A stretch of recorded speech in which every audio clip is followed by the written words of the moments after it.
The shot pulls back, revealing a ridiculously opulent castle. Next instant, we're on a lavish bed. A handsome young man with blonde hair and blue eyes sits up, clutching his head, sweat beading on his brow. Memories clash violently in his skull. Yesterday, an overworked office drone. A car crash. Lights out. Now, he's 17 again, in a body that looks like it was sculpted by God. He grabs a small knife and drags it across his arm. The pain is real. No dream. This is it. His blood runs cold. He hasn't simply been reborn. He's been isekai'd into the body of the most infamous, arrogant, and ultimately pathetic villain from a trashy novel he read once. Moon Campbell, the golden-haired fool destined for public disgrace, exile, and a slow, miserable death as a beggar. Despair floods him, a cold tide. He collapses onto the bed, his mind replaying the original plot on fast-forward. His character, Moon Campbell, does something monumentally stupid tomorrow. His coming-of-age ceremony. In the novel, he drugs the princess, attempts to assault her, gets caught red-handed by the righteous female protagonist, and is instantly exiled. That's his script. No power-ups. No hidden talents. Just a ticket to Skid Row. He claws at his hair. Why? Why him?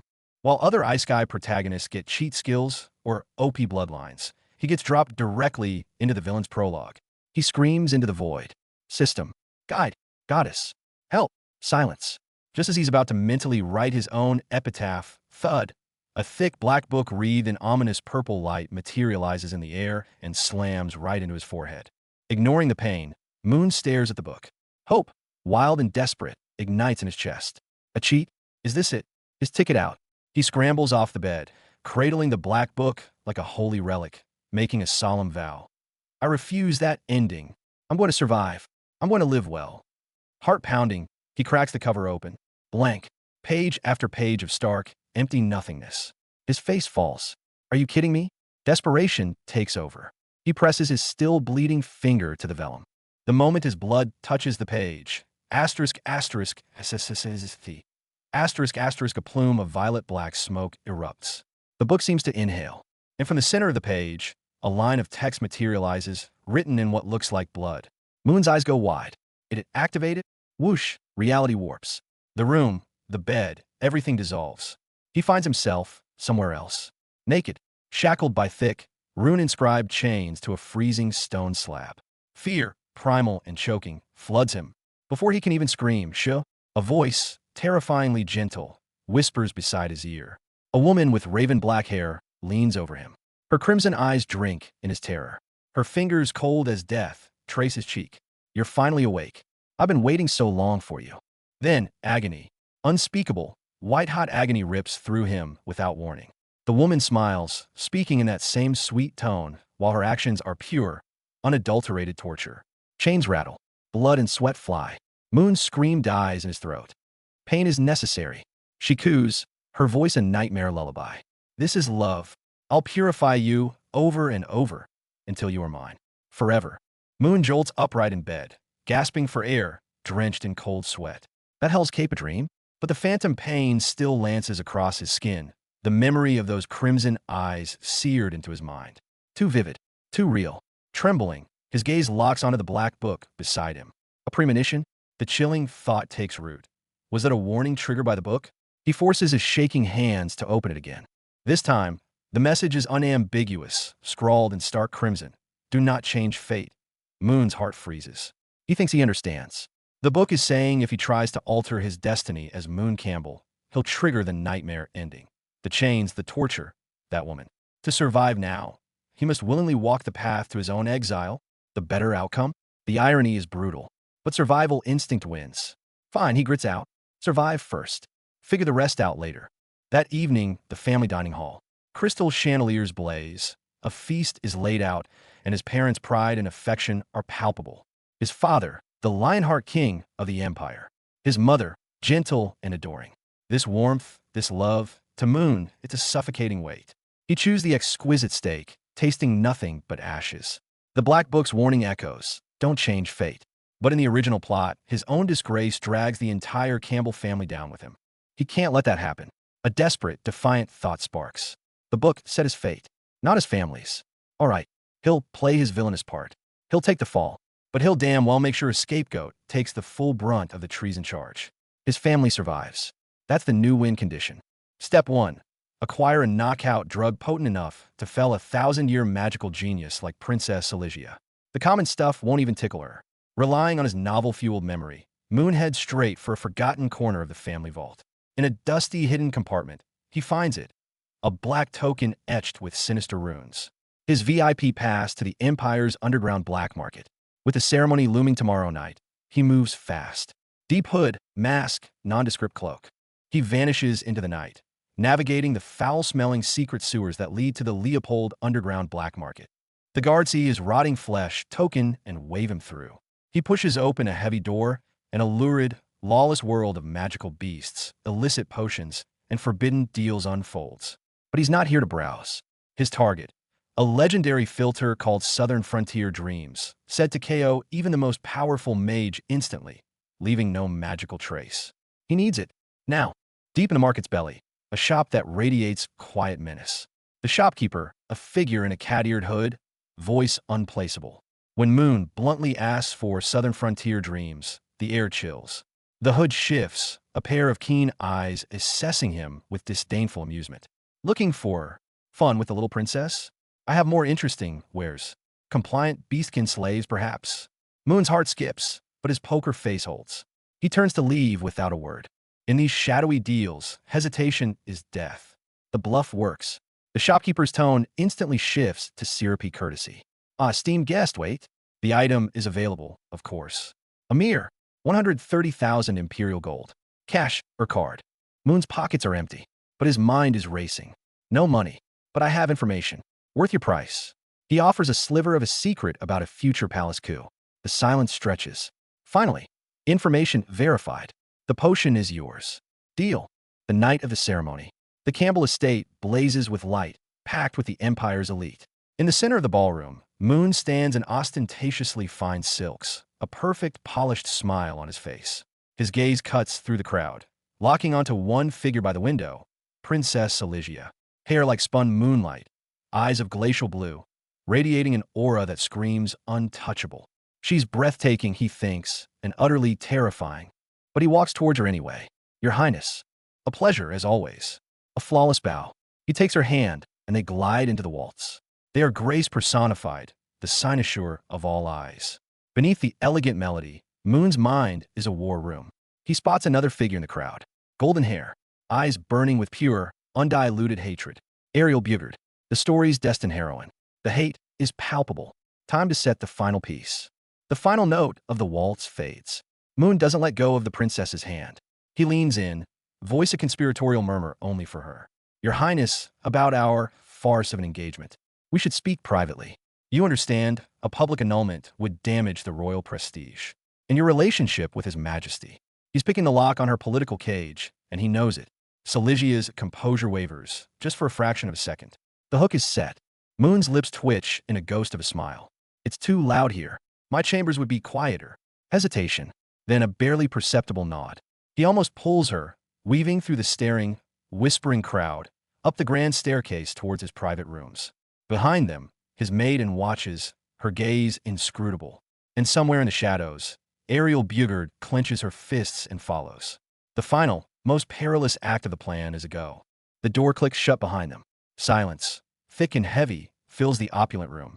Moon's heart hammers against his ribs, but his face is a mask of harmless courtesy. Some wine, Your Highness? No. Her reply is clipped. Vent, black tea, monotone. Perfect. Black tea. Its dark color is the ideal camouflage for the crimson potion. Moon turns to the sideboard, using his body as a shield. A flick of his wrist. The fatal drop of Southern Frontier Dreams falls into both ornate cups. Then the masterstroke. He picks up his own cup first, turns back to the princess, and takes a deliberate sip right in front of her. A bit hot, he remarks with a casual smile. The final, psychological defense crumbles. Seeing him drink first, suspicion evaporates. Silesia lifts her own cup, brings it to her lips, and the celebration continues, but Moon's heart is pounding in his chest. With practiced grace and the most charming smile, he approached the silver-haired ice princess. Using the excuse of a private discussion about their engagement, he steers her away from the watchful eyes of the ballroom.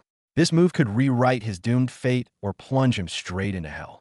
Inside his luxurious suite, scented tea steams on the table. Moon plays the role of a master performer, talking as he secretly drips a potent, odorless sedative into both cups. To seal the deal, he drinks first, betting on himself as a decoy, erasing the princess's final shred of doubt. When those icy blue eyes meet his and she takes a sip, the gears of destiny grind, obscured by a new layer of deceit. The drug hits like a lightning strike. The proud princess slumps over instantly. Moon's heart thunders. There's no time to think. He moves quickly, staging the scene of the assault. It has to look convincing to fool the plot's deadly script. Cursing the intricate design of imperial dress, his hands work fast. Every chip is on the table now, waiting for the next draw of fate. Mission accomplished. Moon lets out a shaky breath, surveying the perfectly staged scene. He stands shirtless by the bed, everything going according to plan. All that's left is for the heroine, Ariel, to bust in and catch him in the act. In that moment, he'll be publicly disgraced, but he'll have avoided the true, unforgivable sin that sealed his original fate. Can he pull off this desperate switcheroo? But 5 minutes, 10, 30 pass, and the corridor outside is dead silent. Ariel is nowhere to be seen. Cold sweat pours down Moon's back. A terrible realization strikes him. In the original story, it was the sick maiden Noelle who dirted the heroine's dress, leading her to walk by. Now, because of Moon's own kindness, Noelle is resting at home. The butterfly effect, his very first change, has just shredded the entire plot. The twist hits at that exact second. The bed erupts with a terrifying aura of glacial magic. The room's temperature plummets. Moon stares in horror as Princess Celigia sits up, her icy eyes blazing with a strange, feverish light. What the? Was the purple bonus bottle not a sedative? A wave of pure dread chokes him. He thought he used a sleeping potion, but it turned out to be a goddamn powerful aphrodisiac. It's so hot. The princess's voice is a hoarse, alluring whisper as she closes in. Moon wants to run, to explain, but he's frozen under her glacial pressure. Just as his fake scheme is about to become horrifyingly real, a far deadlier crisis explodes into the room. The door crashes open. A servant imposter, an assassin, charges in, blade aimed with murderous intent straight at the dazed princess. The plan is gone. The script is shredded. The real game of death is only just beginning. At the last possible second, the assassin's blade is a flash of light. Moon's mind goes blank, but his body moves faster. No weighing of options, no plot considerations, pure instinct. He lunges, slamming into the princess to shove her aside. Snicked. The sound of the blade tearing through flesh is sickeningly clean. Agony floods his senses a heartbeat later. Blood clouds his vision. Why did I? He doesn't even understand his own action. That single act of shielding her ignites a powder keg. The drugged princess erupts in rage. A tsunami of glacial power bursts forth. Moon Campbell. Her furious roar shakes the room, her silver hair whipping wildly as the suite transforms into a frozen hell. She crushes the assassin's follow-up strike with her bare hand, clutching the bleeding, unconscious Moon to her chest. The haze of lust in her eyes is entirely consumed by boiling fury and a flicker of unrecognized panic. Save him. She shrieks at the arriving staff. Get the royal head physicians now. If he dies, every single one of you will follow. The assassin escapes in disarray, but the princess's fury remains. She cradles Moon and storms out of the room, passing the dark-haired maid, and who has just arrived. Anne's crimson eyes coolly sweep over the princess and her bleeding master. Beneath her calm surface lies a chill colder than any ice. In another wing, the story's heroine, Ariel, is obliviously overjoyed over a limited edition cake, having completely missed the deadly undercurrents. The threads of fate are now irreversibly tangled. Duke Campbell's estate descends into chaos. Among the panicked servants, the black-haired, green-eyed new maid smirks. He's one of the assassins. Target confirmed, mission ongoing, he whispers, melting into the shadows. The plan isn't broken. There's just an unexpected variable to eliminate. Moon's desperate act hasn't saved him. It's plunged him into the very heart of the assassination whirlpool. Later that night, the true battle erupts deep within the Duke's mansion. Princess Celigia takes to the pursuit herself, clashing with the assassin leader disguised as a maid. Ice blades meet enchanted steel, sparks flying. Did my foolish brother send you? She demands. The assassin answers with cold steel and deadly strikes. This is a power struggle shrouded in the Empire's shadows, and Moon, the insignificant villain, has become a blood-stained, unpredictable piece on the board. In a makeshift infirmary, Moon's life is fading fast. The sheets are soaked crimson. His consciousness blurs. A deep cold seeps into his bones. Is this it? In his final moment of clarity, he looks at her, the princess he tried to scheme against, and manages a weak smile. With his last breath, he says the words the original villain never uttered. Silesia, I really like you. Then darkness takes him. Thud. Moon's body slumps lifeless to the floor. Silence hangs thick in the air. Princess Silesia stands frozen, his blood on her face. Just moments ago, she coldly rejected his apology, declared him unforgivable. But now, staring at his lifeless form, a crack appears in her icy facade. She kneels, a trembling hand reaching for his cheek. Deep within her glacial eyes, something long buried, obscured by drugs and fury, finally breaks through. I don't accept your apology. Her voice is raw. You have to live and spend your entire life making amends. The very next second, another miracle erupts. A blinding, radiant blue light explodes from the princess. This light isn't cold and piercing, but brimming with overwhelming, vibrant life force. She pours her own core magical energy, a forbidden, life-draining technique, into Moon's broken body like a raging flood. In the name of the frost, I forbid you to die. The Empire's proudest princess is risking everything to save the man who schemed against and humiliated her. A miracle happens. Under the azure glow, Moon's wounds knit together. His still heart stutters back to life. And deep within his unconscious mind, the mysterious black book is flipping pages frantically. It greedily devours the immense magical power and intense emotions unleashed by the princess. Crimson text materializes on its pages.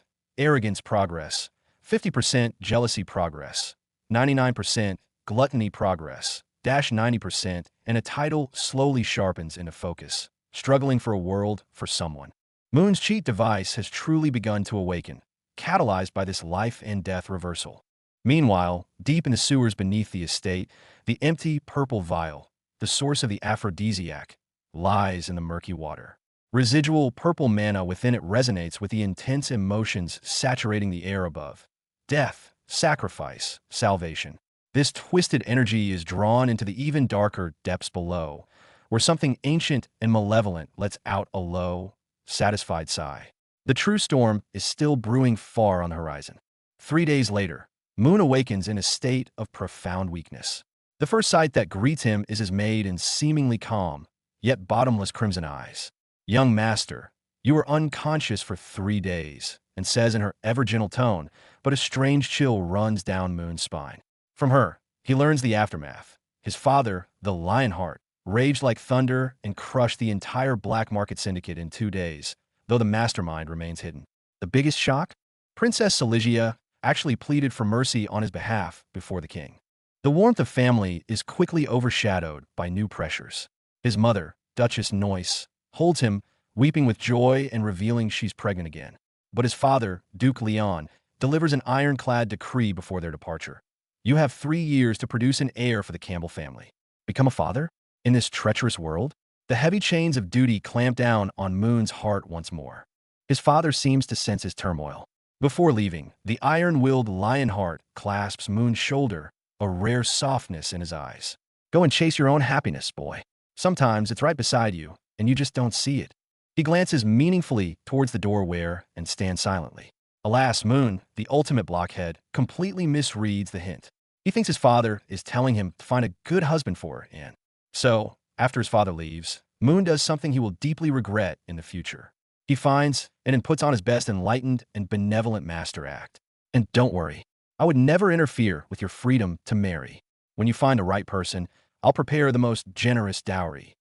He thinks he's being incredibly considerate. He doesn't see the flash of icy disappointment and deepening, twisted obsession in Anne's downcast crimson eyes. She merely replies, "Yes, young master." Her skirt makes no sound as she turns to leave, like a ghost. The relentless life and death crises have taught Moon one brutal truth. Cunning and luck won't keep him alive in this world. He must get stronger, strong enough to grasp his own fate. He turns his hopes to the mysterious Black Book, and this time it answers. As he focuses and touches its pages, his consciousness is yanked away with a hum, pulled into a pure white, bizarre space. At the center of the space, a humanoid figure materializes from light and shadow. It's the assassin who attacked the princess. The Black Book's voice echoes in his mind. Memory extraction complete. Combat Phantom generated. The next instant, the Phantom Assassin charges, blade in hand, radiating the same lethal intent from that fateful night. Moon understands. This is his personal training ground. A hellish arena where he can die infinitely, restart endlessly, and grind his skills to mastery with his very life. Without hesitation, Moon roars and charges. Splat. First try, instantly killed. Slash. Second. Blocks one strike, gets his throat pierced by the next. The 100th attempt. He finally parries with his dagger. The 500th. His shadow step begins to evade lethal blows. Time has no meaning here, only endless death and rebirth. When he finally, bloodied but standing, slits the Phantom's throat, the proficiency levels 4 dagger mastery and shadow step in the Black Book skyrocket. His consciousness snaps back to his physical body. Moon collapses on his bed, severe mental exhaustion making him nauseous. But within his blue eyes, a new fire blazes. Not enough. This is nowhere near enough. He knows self-taught skills have a low ceiling. He needs a real master, a warrior who can guide him to the peak. The path to power is now clear. The next step is to find the guide for this path. His true counterattack has only just taken its first, shaky step. Moon discovered the cheat's true power. The Black Book could create a training ground, projecting endless phantom copies of powerful enemies from his memory. It was a bottomless sparring room. If it couldn't kill him, he trained until he was nearly dead. Dagger skills? Grind them. Shadow step proficiency? Maximize it. He knew that grueling training sessions weren't enough. He needed a mentor, a true powerhouse to show him the way.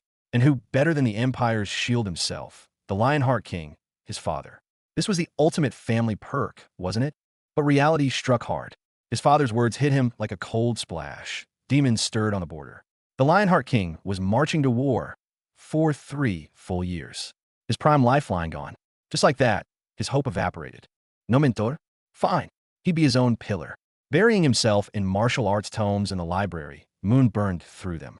Knowledge was his fuel, and right on cue, and his gentle black-haired maid brought him a late-night snack and a cup of calming tea.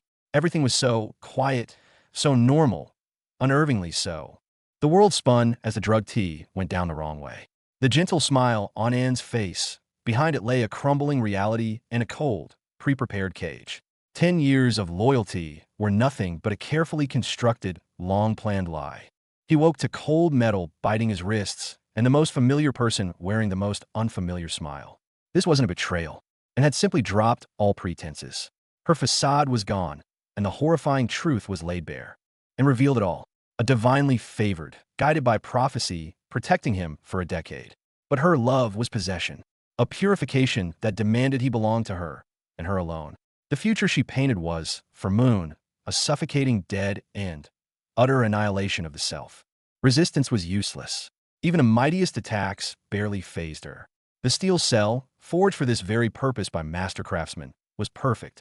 Every physical or magical struggle just proved how completely he was caged. He was trapped, utterly. What followed was more stifling than the cage itself. Anne's purification. Every act of care, every reward, was an extension of her twisted affection and a means of control. Unknown supplements laced his food. Each seemingly gentle moment was a small, deliberate chisel against his will. All Moon could do was endure. Every sharp edge, every plan was forced back down, buried deep within. He obeyed, a perfect, compliant doll. He waited, biding his time.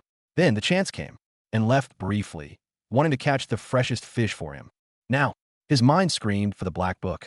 He commanded his cheat device, demanding a brand new training scenario. Its name spoke of his desperate will to survive, the trial of 1,000 chains. He refused to be tamed. He would find a way to shatter his shackles. The walls aren't stone, they're solid steel behind the facade. Moon realizes this only after smashing into them and ending up bruised on the floor. Even with the Black Book, he's a fly in a web against the absolute power of a God-blessed being like, and not now, he hisses at the book, frustrated. Her mental control, it's not right. His final sigh is pure defeat. Fine, better to get beaten up in training than to rot here. Just as Moon resigns himself to this depressing routine, his hand brushes the Black Book. The pages glow, revealing not nonsense, but an equation for victory. Hope sparks. Cut to the book lying open, a new page ready.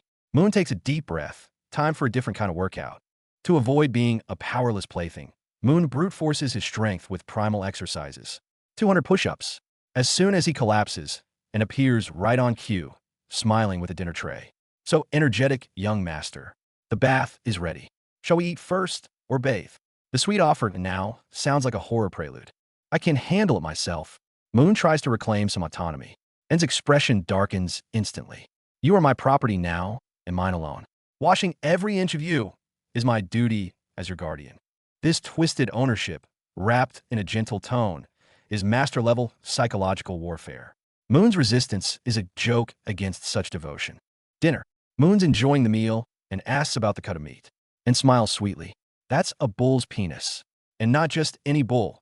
A magical creature infamous for vigorous activities. Moon's face turns green as and reveals she's been adding similar ingredients to his meals for a while. It's not a meal. It's a psychological breakdown served on a plate.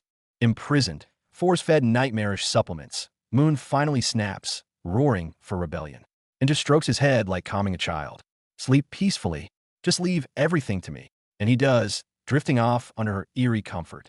The scene cuts to the castle at night. Its silent grandeur a symbol of her absolute control. Moon's will is being boiled alive. A new day, a new war negotiation. Moon tests the waters. I want freedom. No, clothes then. Not that either. And small favor is a cruel joke. Moon gets it. He retreats, but with a steely resolve. Fine, but at least let me decide what's for lunch. It's a pathetic request, but for a prisoner, it's a line in the sand. Lunch talk. Moon goes for the big play. Feigning existential despair, he reminiscences about autumn days at Lake Bepper, the wine, the fresh fish, and, predictably, says it's too far. Moon cranks the melodrama to 11. I'm trapped here. Can't even have fresh fish. Is life even worth living? Perfect performance. Clear goal. Get and out of the room. It worked, and takes the bait, her eyes gleaming not with suspicion, but with twisted delight at serving her master. Leave it to me, by any means necessary. You are the most adorable person. She departs with fanatical devotion, her mind already racing. Must hurry back for more time to care for him. The second Anne is gone. Moon bursts into action. Finally, he summons the Black Book. My precious, create a new training space. Something new, something targeted. The knowledge he's been hoarding clicks into place. Make it the 1,000-lock trial. I need to master this divine skill before she gets back. Meanwhile, at Lake Bepper, torrential rain. An agent warns everyone away. The Lake Master is awake. A monarch-class beast. A B-rank party is handling it. As he barks orders, a slender figure with an umbrella steps forward. A warning? She responds by driving a sword through his arm. Out of my way. She gets her intel. Then the hood comes down. In the rain, Anne's crimson eyes burn like hellfire. To the question, are you insane? You're still going? Her answer is chillingly simple. Why? Of course for love. To get the freshest fish for her master. A monarch-class beast and a seasoned adventuring party are just minor obstacles on the grocery run. The battle rages. Adventurers fight desperately against the Lake Master, magic and fire illuminating the storm. Unnoticed at the edge, a figure stands with an umbrella. En's gaze passes over the struggling warriors, settling on the monstrous figure in the lake. She licked her lips. In her mind, this isn't a battle, it's a grocery inventory check. Rod, Earth's blessing now. The leader barks. Rod, the warrior, erupts in golden light, unleashing a desperate strike. The lake itself seems to explode, but the monarch-class Lake Master is unervingly resilient. It takes the hit, roars in fury, and the fight escalates to a brutal climax. They're at their breaking point. The mage Erica unleashes her ultimate explosive ice spell. Warrior Rod charges in for the kill shot. Their combo hits, a massive explosion engulfing the beast. They think it's over. They gasp, cheer. What they don't know is this. The creature they just fought to exhaustion was just the first one. The true master of Lake Bepper is now rising from the dark depths behind them. Victory's warmth is short-lived. Emotional conflict explodes. Erica breaks down, accusing Leader Tia of only seeing Rod, of never noticing her efforts or feelings. A childhood vow now feels like betrayal. The storm's rain mixes with tears. Sometimes, the cruelty of battle is nothing compared to the pain of being unseen by those you held closest. The team fractures from within. True terror arrives. As the team is torn apart and exhausted, the lake erupts. A creature of impossible size, the true Lake Master, surges forth. Its crimson eyes lock onto them.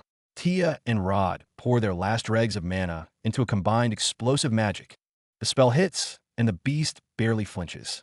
They're not just outmatched, they're in the wrong weight class entirely. Annihilation. A casual attack from the Monarch Class B scatters the adventuring party like leaves. They lie broken and bleeding. Even if I die, Rod rasps through blood. I'll die with her. Erica sobs. In their final moments, they have only each other and the will to die together. A noble, utterly hopeless last stand. Then, a cold female voice cuts through the storm. If Monarch Class beasts are only this powerful, and, holding her umbrella, materializes at the heart of the carnage. She observes the monster that decimated a B-rank party, her mind on a different calculus. It shouldn't take long to get a dragon's penis for the young master. She raises a hand and whispers, "Cage," and hell opens at her command.